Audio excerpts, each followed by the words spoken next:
Even though Dooku had no intention of leaving the Jedi Order for most of his life, he did always present himself in a somewhat aristocratic manner even as a Jedi, wearing finely crafted robes and cloaks instead of a typical Jedi attire. When he assumed his title of Count, Dooku abandoned his Jedi robes and adopted the style of dress worn by Sereno royalty for at least 1,000 years.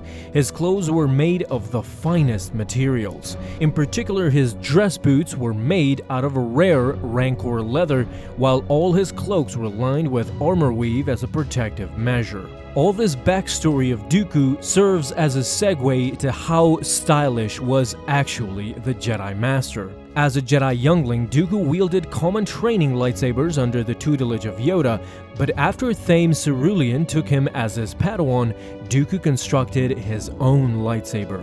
It had a cylindrical hilt of fairly standard design.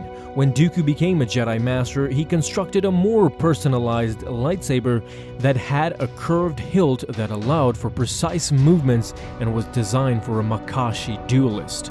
It could be shortened with the press of a button, allowing for more flexibility in lightsaber-to-lightsaber combat. In the beginning, this lightsaber had a blue blade, and Dooku wielded it during the Battle of Galadran. Dooku also occasionally carried a more conventional lightsaber as a Jedi Master. Then, years later, as a Dark Lord of the Sith, Tyrannus returned to the curved lightsaber design he had wielded at Galadran. He bled the lightsaber crystal until it became red, the mark of a Sith blade. His Jedi curved lightsaber was the inspiration for the lightsaber constructed by Dooku's final apprentice, Komari Vosa. After Count Dooku killed Vosa, he gave these unique weapons to his dark acolyte Asajj Ventress.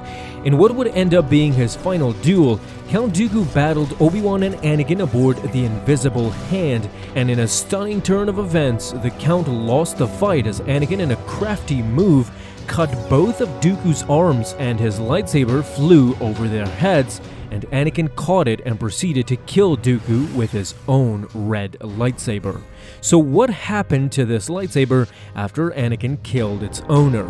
You can see here that Anakin went on to drop Dooku's lightsaber, and as they ran together with the Chancellor, this meant that the lightsaber was completely left behind on the bridge together with Dooku's corpse. Afterwards, as Anakin is trying to land the ship on Coruscant, the back part of the ship splits away from the rest and fades into oblivion, where we never see it again.